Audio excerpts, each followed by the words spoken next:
Welcome to the Black Design Collective. My name is Lola Wusu, and today we have Timi Oshinowo here, who is a footwear developer at Nike. With some of your favorite athletes, he has developed some of your favorite shoes in the game of basketball. With just 8 months working at Adidas, this former football offensive tackle and mechanical engineer student at Oregon State University accepted a position at Nike. 9 years later, he has partnered with companies like NASA and PlayStation and athletes like Paul George and LeBron James. I actually own a pair of the shoes that he created.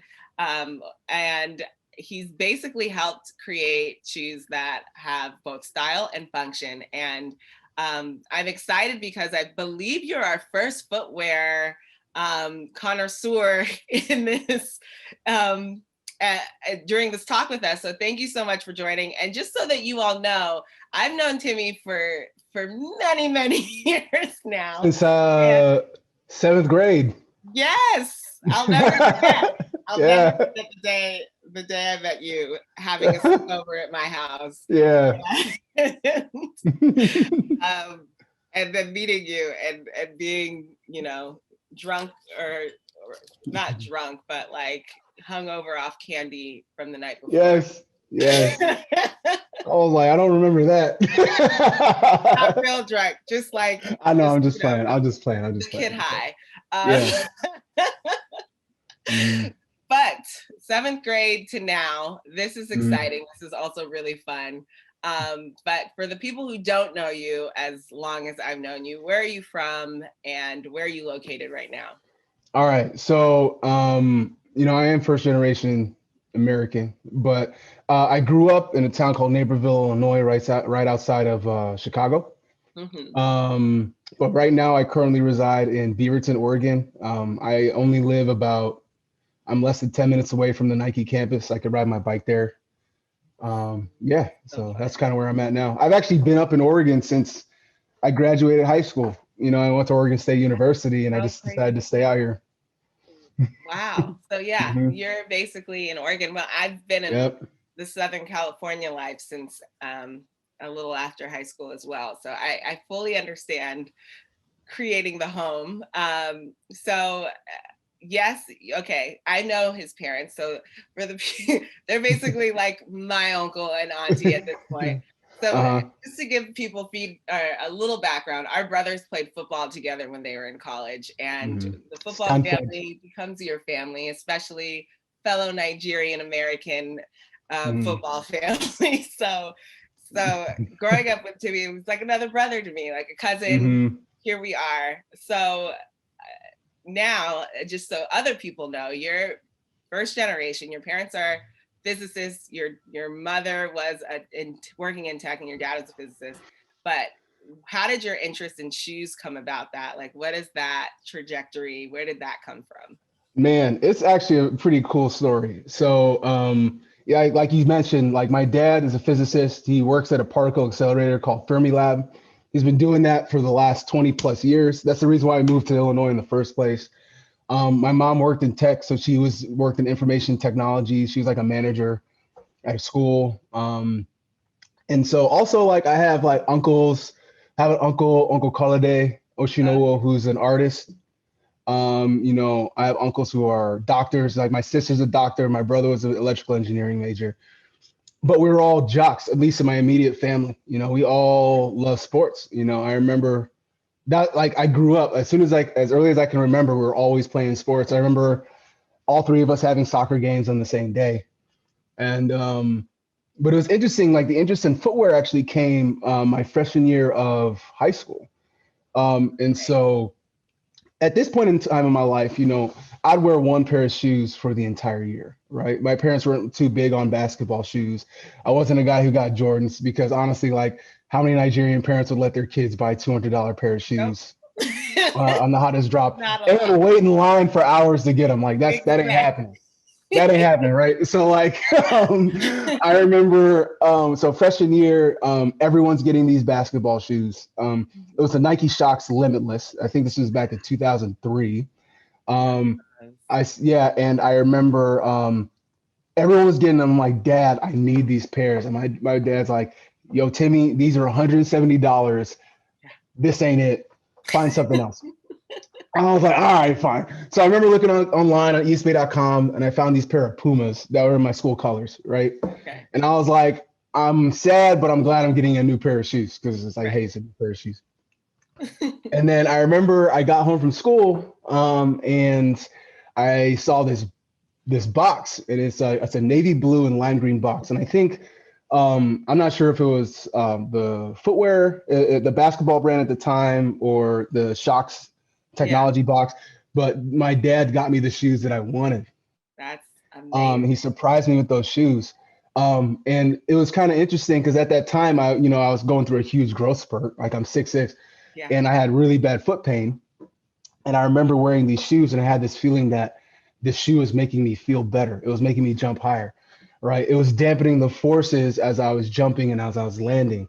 And so in my head, I've always kind of thought things through a scientific lens given my family background. And Mm-hmm. so as soon as I wore those shoes, I was very intrigued and captivated by the design and captivated about how it works. And so at that point in time, it kind of clicked. And I thank God for this. It's like it clicked where I was like, oh, wow, this is what I want to do. I want to figure out how this works. I want to Wow. make the athletic experience better as it made it better for me. You know what I mean? And that's kind of what Great. that's kind of what set the spark for my career journey. I And it love started from how organic it is on that aspect. And yeah, it's so true. Like I've always like I'll never forget my first like Reebok pump ups. And like I knew I could run faster. yeah, I actually just talked about it. I just posted on my Instagram stories. I just got another pair of Nike running shoes. And I was like, it's something about a new pair of shoes that make you feel faster. which ones And did you get? I wish I could tell you the exact name. They have Okay, this don't worry. really cool why am I blanking? Because I did too much research. They have that really cool, I would show them to you all, but I'm not going to do that. It almost looks like a moon. It's like, it's not a fly net. It's a, I will tell you guys later when this airs. Tell us later. Tell us later. It's all, yeah. Mhm. So that's amazing. So you decided like this is what you wanted to do. You're still an Oh athlete yeah. at this point. Mhm. And I remember seeing some of your games and all that. So you're still playing. You end up going to Oregon State to Mhm. play for that, and you knew I'm gonna still be a football Oh player, but yeah. I'm going to also major in mechanical Okay. engineering. Yeah. So it's actually kind of interesting how it worked out. So I was on my official visit to Oregon State, Awesome. and I always knew because like God blessed me with a affinity for math and science. You know what I mean? Like I'm very good at math equations. I love physics. For some reason, it clicks. And so I remember I was on my official visit, and they're like, "Hey, what do you want to do?" And I'm like, "Hey, I want to work in research and development at Nike, but I also want to be an engineer because I think this is where I shine academically." And they're like, "You should be a mechanical engineer." I'm like, "All right, bet." What I didn't know is how hard it was going to be while playing football, but Yeah. I was able to make that work. But yeah, my entire collegiate tenure in mechanical engineering, I was always thinking about how does this apply to shoes, right? Wow. Honestly, this is honestly what I was thinking in my head because like I had tunnel vision when it came to my career, where it was like I was like, okay, I'm in thermodynamics, which is fine. It's like Mhm. thermodynamics, the transfer of heat moving around. Like, Yeah. yeah, this is cool, this is interesting, but what does this have to do with footwear? What does this have to do with athletics? What does this have to do with the body? And if it didn't, like sometimes it didn't captivate me as much, but when like things like dynamics and statics and forces and stresses and all that kind of stuff, Amazing. it just that's the stuff that kind of really got me and it, like got me interested, and so Yeah. that's kind of how I looked at everything was trying to It's think of like how do it's you like the make perfect world of like this is what you were made to do. Like yeah, because yeah, you're learning honestly, exactly what, yeah, you know, which I'm sure is what's translating for your athletes right now. yeah, exactly. That's Mm-hmm. amazing. So you've worked with you've worked now with so many athletes, and Uh-huh. obviously you've thought about the difference between, you know, one material versus another material, and you've been able to handle all of that. But working with a team with an athlete that is well known, like LeBron Mhm. James. Yeah. Arguably the best athlete to In ever the walk world. this Yes. earth. I'm a big LeBron fan. Which is like, not only are you a fan, but you get to make the shoes that he has to go through. Yeah, it's a trip. It's a trip. Walk us through the process of like you being a fan of this person who has to do this, but also having to create something that withstands the athletic rigor, and not just that, but working with a team of like style. I'm sure they have style opinions. Oh yeah. Cost. What does that life look like? Man, it's very exciting and it's very stressful at the same time. You know, like one thing that's great about so like you have a guy like LeBron, Yeah. you know, and so it's like the thing is when it comes to like footwear, you know, it's like you want to make sure that the athlete likes the shoe that you're wearing, that you're making, because if they don't, they're not going to wear it. If they don't wear it, it's like it might not sell as much because the consumer's like, hey, LeBron's not wearing his new LeBron, so why should I wear his new LeBron? Right. And right. so Right. it's just it's very crucial just to get in front of him and show him stuff. You know what I mean? And just making sure that, you know, he's involved in the process in terms of like, hey, like the SKUs, every colorway, like every this and that. And the thing with LeBron is like he's very business savvy. He knows it. Like, you know what I mean? And so it's like you can show him something and be like, he can be like, this is it, this isn't it. Yeah. And when that happens, he's like, you got to start over. That's so what is that process like? Who, because I know you're on the engineering side of the development of the shoe, but I'm sure there's like somebody who initially thinks of the design aspect, and then how does that like that process events go? Yeah, man. So you got the thing is you have someone called like a PLM, right, which is a product line manager, and this is in footwear at Nike, right? And so they're the ones who kind of determine the vision of the shoe, right? They're the marketing people, right, when it comes to product. And the thing is, there's sports marketing, which deals with like the athlete relations, and then you have product marketing, which is the product itself, right? And so the product marketing manager is working with sports marketing and all that stuff. And so they are the ones who create the vision. Like, hey, because think about it, the footwear process from start to finish takes about 18 to 24 months, right? So think about this. So like when, so for example, the PG, when we were working on the PG2, like when the PG1 came out, we're already halfway through the PG2, and we already started working on the 3. Wow. You know what I mean? So it's like we think we're working way out. Full planning, full future. Oh yeah, so that's kind of the lead time. So whenever you see a product that comes up, it's like we started that thing a while ago, right? Yeah. Because there's a lot of things you have to do to make sure that it's good enough for the consumer, right? But you have the PLM who's like, hey, this is what the vision is going to be for the product, right? This is who our consumer is. You have to identify who the consumer is. You got to determine like, hey, this is how much it's going to cost. These are how many pairs we want to do. This is the kind of technology that we want to do. It's like, hey, we want to bring this to a new direction, all these kind of things, right? And so you have to kind of, they're the ones who kind of start off that. Even in this process, I am still kind of like, you know, putting my feedback in. And then after that, you have the designer who's like, okay, I'm going to take that vision and I'm going to use my skill set because these guys are crazy talented. Yeah. And they're like, and they bring it onto a sheet of paper and like, hey, this is what I think that vision looks like. That's right. Great. And then from there, it's my job as a developer to be like, okay, how do we make that happen? How do we build it? That's great. Yeah. I can go into like a big spiel about it, but I'll hold off. I know.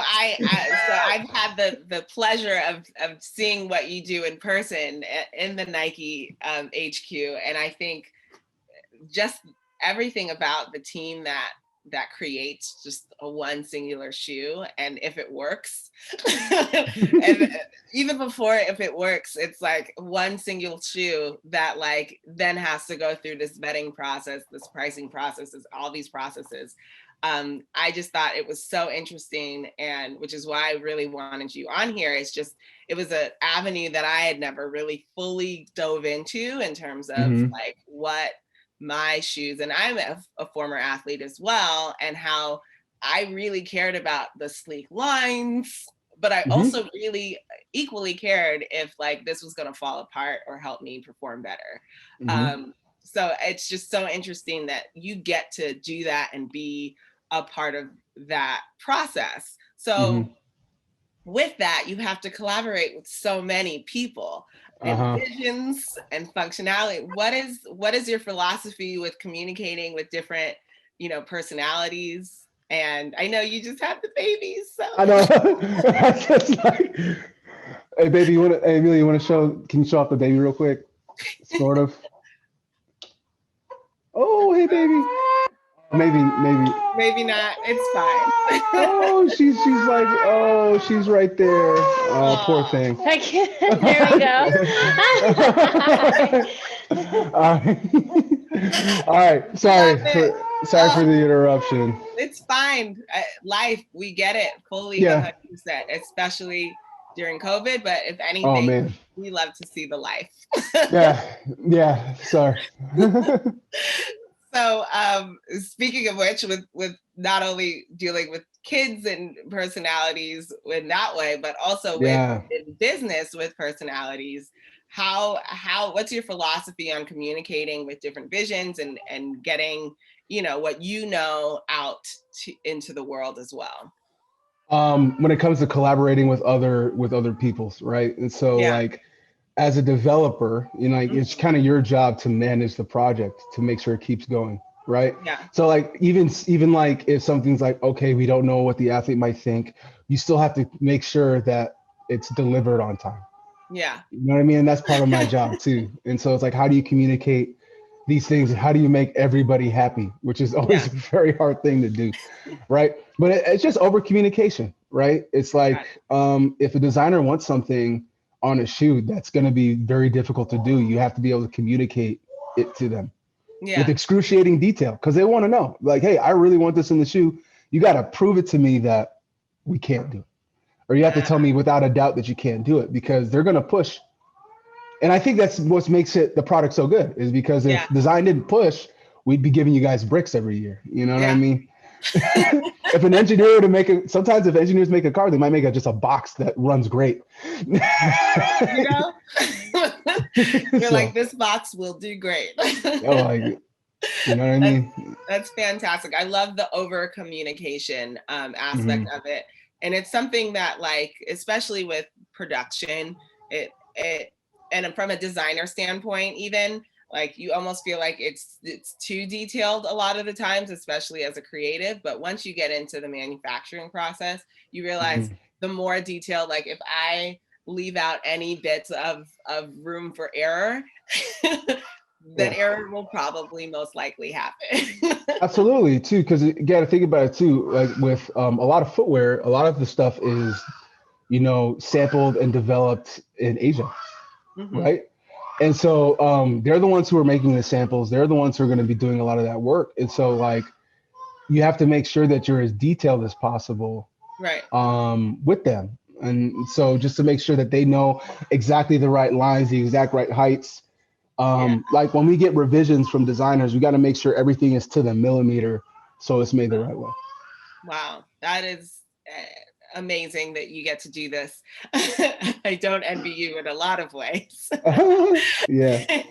So, what are some things you learned? I mean, this is something that you've always wanted to do, not always, but for most of your life, you've known that this is the path that you find the most interesting. But what are some lessons that you had to learn the hard way? Man, lessons that I've learned the hard way. I think the lesson that I've learned the hard way at Nike is to always, I guess, if there's ever something up, if there's a potential issue, elevate it as early as you can. Uh, You know what I mean? Because one yeah, thing that's great about Nike is that it's like you're never on an island. You know what I mean? And there's yeah, people, and there's some decisions that need to be made that are above you. You know what I mean? yeah. Like I can't make this call. This is a leadership call, and just making sure that leadership is notified early if something's up, so they can step in and be like, all right, this is what we Mhm. should do. This is what we shouldn't do. I think that's the one. I love to hear it. So just on both sides of there's a lot of entrepreneurs that watch this, but then there's also a lot of people who work within corporate situations and corporate jobs. Yeah. It's good to hear that on both sides, just because like even as an entrepreneur, when you do see those little problems, it's just better and easier and faster if you just handle it and make it a bigger deal before it becomes the biggest deal. Absolutely. Absolutely. I love Honestly. that. So what are some risks that you took that actually ended up paying off in the end? Some risks that we took. I guess risks that I took that kind of worked out. I gotta make sure I do it with like, you gotta keep it tight, like what can you divulge and what can't you? Okay. I've had situations, I won't say the specific shoot, but there's been situations where you've had a design and a designer feels a certain type of way about it. It's not quite working the way that we want it to. But as a developer, sometimes what I'll do is I'll send in a backup option on my own to be like, hey, factory, make this because make B because I don't think A is gonna work. Okay. Right. And I kind of do that myself. And it's happened where like we end up going forward with B because it's just fiscally it makes more sense. Manufacturing it makes more sense. It fits better, it plays better, all that kind of stuff. And so I've had to do that, and it's kind of a risk because it's like you can risk like relationships because it's like designers can be mad that you did something. You know what I mean? But sometimes you got to do what's best. Our art. and that's the thing. And I think as part of my job, you want to make sure you respect their design as much as possible because they put a lot of work into it, right? Yeah. But sometimes you got to look at what's best for the athlete because I think ultimately, at least in performance footwear, like that's what it's about. Yeah. And so, I've had to do that a couple of times. Well, thank you. As somebody who wears them when I'm on the court still to this day, I love the way they perform. So thanks. Yeah. So with all of this, you have two amazing kids, a wife, and a team of people and shoes to create that you're working on for years. What's your daily routine look like? Like when do you wake up in the morning? When do you go to sleep? I know with COVID things may have changed, but what does it look like right now? Man, so because of baby, I've been up since like 5. But but usually what I do is I wake up like this morning. My son Zion, he had preschool. Okay. So got him ready for preschool. First thing I usually do is look at emails. A lot of the times, since I'm working with the factories in Asia, a lot of those times they start sending you emails at about 5 o'clock because that's their morning. Yeah. Right. Okay. And so like then you start getting emails talking about issues, right? Because it's like essentially the process is you get a sample, you review it as a team, you correct the issues, and then you send out revisions and you basically rinse, wash, and repeat all the way until production. Right. And so basically it's like some of those issues that come up, those communications with the factory, like you'll send out, it's like, hey, can you guys try this? And then be like, all right, we're going to try this. Or like, hey, we have issues with this. Hey, can you clarify this? So you get a lot of those type of emails. Yeah. And then, you have a lot of Zoom calls. I just had some right before here because I'm actually no longer in basketball, unfortunately. I'm in. Oh. Yeah, we just had a reorganization. So I'm actually working on football cleats, which is great. Wow. I'm very excited.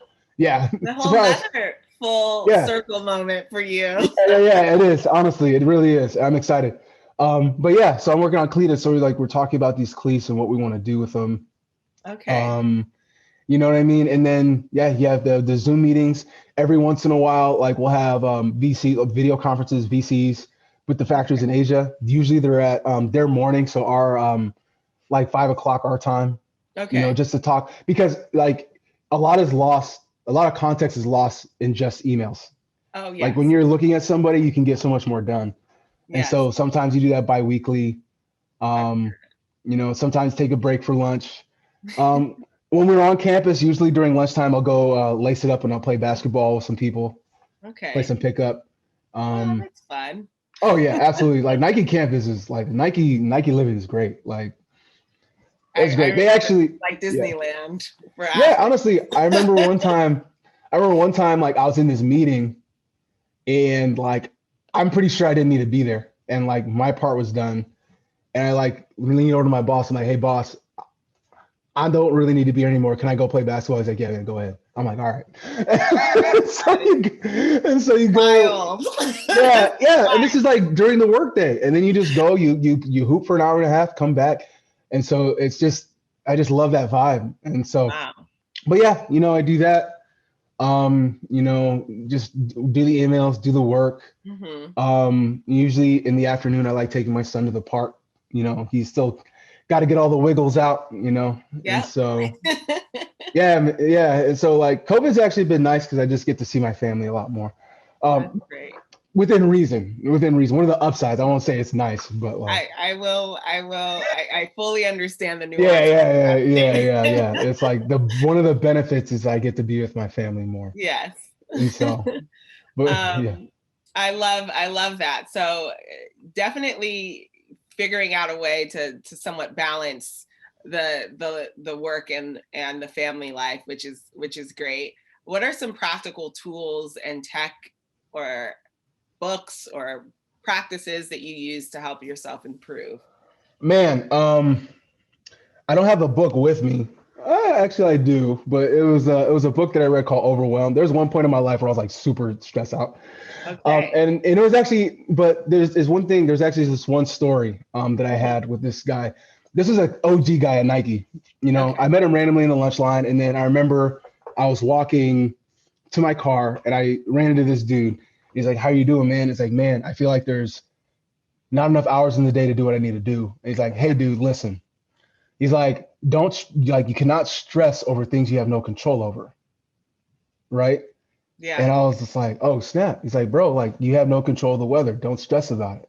Yeah. And stuff like that. And I think and like through this and that and some reading, you kind of learn a little bit about, one of the things that stresses us out is that, like we put too much expectations on ourselves. We place too high expectations of other people. Okay. You know what I mean? We don't have realistic time management. There's a lot of elements in our own lives that we kind of get ourselves into a position where like, I think that I can do A, B, and C at the same time when realistically I might not be able to. And, recognizing your limitations and the limitations of other people will take you a long way. I love that. Especially when it comes to a world where you're collaborating. Yeah.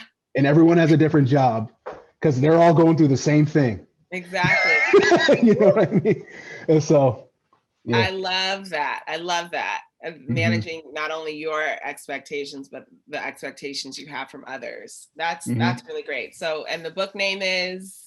It's called Overwhelmed. Granted, it is called Overwhelmed. It's right here. It is a faith-based book in case someone doesn't like that.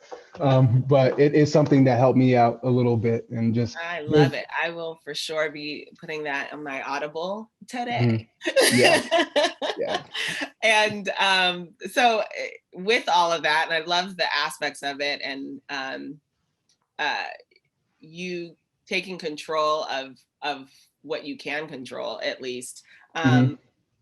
What, though, are you the most proud of in yourself now? Because I feel like a lot of times we go through life, we do all these things, and we don't take the time to like really think about like, okay, I did all this, but what am I proud of to me?